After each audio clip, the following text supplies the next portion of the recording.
नमस्कार, मैं वीरो और आप देख रहे हैं दमदार खबर। दोस्तों, आज हमारी टीम आ पहुंची मलियाबाद के माधोपुर गांव में और यहां की जो प्रधानी का चुनाव है, यानी जो पूर्व प्रधान थे 3 बार लगातार चुनाव जीत चुके हैं। कैसे उनके मुद्दे थे, कैसे उनको जनता का प्यार मिला, आइए जानते हैं उन्हीं की जुबानी से। खैर प्रधान जी, क्या नाम है आपका? मनीष कुमार यादव। मनीष कुमार जी, आपने लगातार 3 बार चुनाव जीता है, क्या इसके पीछे क्या राज हो सकता है?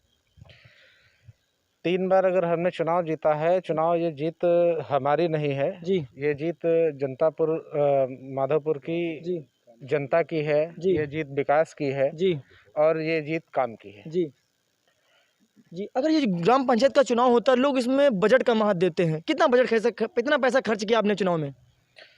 हमारी ग्राम पंचायत में विगत चुनाव होते रहे, जी जिन चुनावों में बजट, जो आप चुनावी खर्चे की बात कर रहे जी जी हैं, तो चुनावी खर्चा नाम मात्र का रहता था। जी हमने चुनाव में, हमारे यहाँ फिर भी इस बार भी कुछ खर्चा नहीं हुआ जी और ना ही दारू, मुर्गा जी और तमाम प्रकार के प्रलोभन लोगों को जी जी जी इस चुनाव में दिए गए विपक्षियों के द्वारा। जी तमाम दिन भंडारा चलाया गया, लेकिन हम लोगों ने एकदम सौहार्दपूर्ण माहौल में जी और शांतिपूर्ण ढंग से, संवैधानिक तरीके से चुनाव लड़ा जी जी और चुनाव में जनता ने हमें भरपूर सहयोग दिया, जी जिसके कारण हम पुनः तीसरी बार विजय होने में कामयाब हुए। जी। अच्छा, जो 14 तारीख को आपका शपथ ग्रहण है, उसके बाद जब आपको पूर्ण रूप से प्रधान हो जाएंगे, तो सबसे पहले ऐसा कौन सा काम करना चाहेंगे जिसका लाभ पूरे क्षेत्रवासियों को मिल सके, ग्रामवासियों को मिल सके?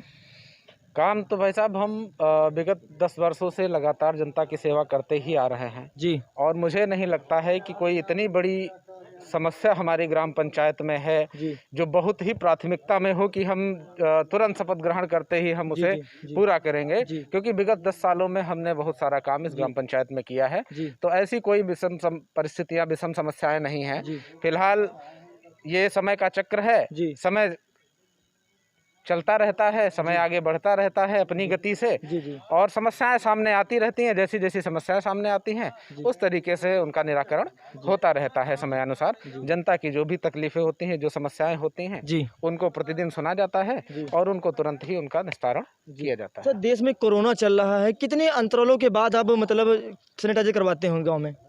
सैनिटाइजेशन की व्यवस्था पिछली बार, जब से कोविड-19 का प्रकोप भारत देश में बढ़ा है, जी जब जब सैनिटाइजेशन की आवश्यकता पड़ी है गाँवों में, जी तब तब सैनिटाइजेशन कराया गया है जी और सोशल डिस्टेंसिंग के बारे में जी और जनरल अवेयरनेस के बारे में, मास्क पहनने के बारे में, जी हाथों को नियमित धोने के बारे में जी समय समय पर लोगों के द्वारा जागरूक किया जाता है। जी और जहाँ पर भी हम लोग समाज में बैठते हैं, वहाँ पर इस कोरोना की जो कोविड-19 की गाइडलाइन है, जो गवर्नमेंट्स की गाइडलाइन है, WHO की गाइडलाइन है, जी उनका पालन करने का जो सुझाव है, जी जो दिशा निर्देश है जी भारत सरकार का, जी हम लोग समय समय पर जागरूकता फैलाते रहते हैं और जी। लोगों को जागरूक करने का काम करते रहते सर, जब गांव की जनता होती है, वो कहते हैं चुनावी के समय में जो उनके साथ रहते हैं चुनाव के समय, उन्हीं का विकास होता है, सबका विकास बराबर नहीं कहते, ऐसा जनता का कहना है। हैं। जनता का क्या कहना है? जनता का कहना है कि चुनाव के समय में हाँ। जो प्रधान जी के साथ रहते हैं उन्हीं का विकास होता है, सबको एक समान नहीं देखते प्रधान जी।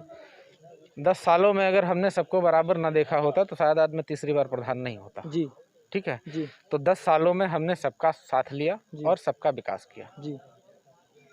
अच्छा, जनता का ये भी कहने का मतलब है कि कॉलोनियाँ उन्हीं वगैरह को दी जाती है जिनके घर पक्के बने होते हैं और जिनके एक एक घर में 2-3 कॉलोनियाँ दे दी जाती हैं, ऐसा जनता का कहना। हम लोग ग्राउंड रिपोर्टिंग करते हैं, जब गांव में सर्वे करते हैं तब ऐसा सुनने को मिलता है। क्या आपके गांव में ऐसा कुछ हुआ क्या? विपक्षियों को ये मालूम नहीं होता है जी कि देश नियम, कायदे, कानून से चलता है जी और उस भोली आम जनमानस, भोली भाली जो जनता है, उसको ये नहीं पता होता है कि कॉलोनी मिलने के नियम क्या होते हैं, जी किस तरीके से किसी को कॉलोनी मिलती है, आवास जी कैसे मिलता है, वृद्धा पेंशन कैसे मिलती है, जी विधवा पेंशन कैसे मिलती है, जी उसके नियम क्या हैं। जी चुनाव के समय लोग फालतू का प्रोपोगेंडा फैलाते हैं कि फला व्यक्ति को 2 कॉलोनियाँ मिल गई, 3 कॉलोनियाँ मिल गई। जी आप पत्रकार हैं, आपको भली भांति ये पता होगा जी जी कि एक ही व्यक्ति 2 आवास नहीं नहीं सर, हमारा कहने का कैसे मतलब पा सकता है? नहीं, कहने का मतलब जैसे एक घर में दो भाइयों दोनों को दी जाती है, ऐसा कहने का लोग कहते हैं। कैसे दे दी जाएंगी? उसके लिए भी पात्रता सूची सर नहीं, तैयार। हमारे गांव में हमारे गांव बड़ा गांव है,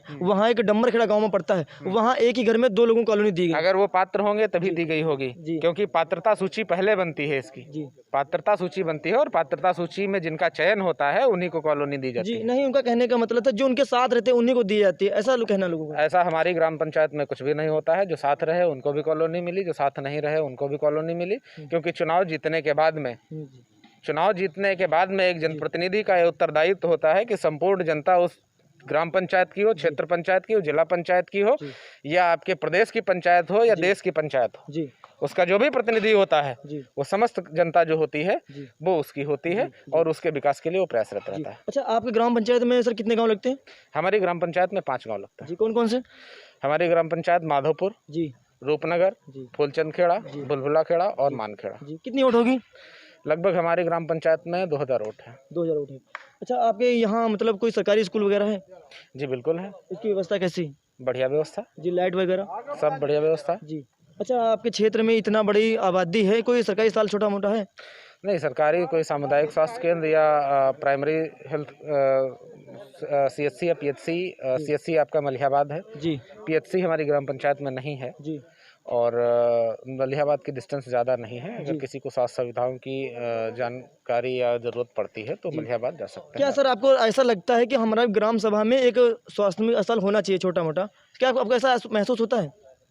एहसास तो होता है कि हमारी ग्राम पंचायत में एक स्वास्थ्य केंद्र भी होना चाहिए। जी हमारी ग्राम पंचायत में एक हाई स्कूल भी होना चाहिए, इंटर कॉलेज भी होना चाहिए, डिग्री कॉलेज भी होना चाहिए, PG सर, कॉलेज भी डिग्री होना कॉलेज तो चाहिए, खैर बड़ा चीज़ है, लेकिन महिला डिग्री कॉलेज भी होना चाहिए। जी जी आवश्यकताएं तो बहुत हैं ग्राम पंचायत की। जी। ग्राम पंचायत की क्या पे तो हर गांव की व्यवस्था नहीं, है। हमारा कहने का मतलब सर एक छोटा सा अस्पताल होना चाहिए जिससे गांव को लोगों को, जो गांव में महिलाएं होती हैं उनको दवा लेने की दूर नहीं जाना पड़ा, जैसे OPD खुलती है, लोग बीमार पड़ते हैं, अपने क्षेत्र में अपने गांव में दवा मिल जाए। ये विचार करने का विषय है भारत सरकार का और उत्तर प्रदेश सरकार का, जी जो कि छोटे छोटे चिकित्सालय या सरकारी चिकित्सकों की नियुक्ति ग्रामीण क्षेत्रों में करके जी इस तरीके की व्यवस्थाएं कर सके। ग्राम पंचायत का प्रतिनिधि या ग्राम पंचायत जी। इसमें कुछ नहीं कर सकता।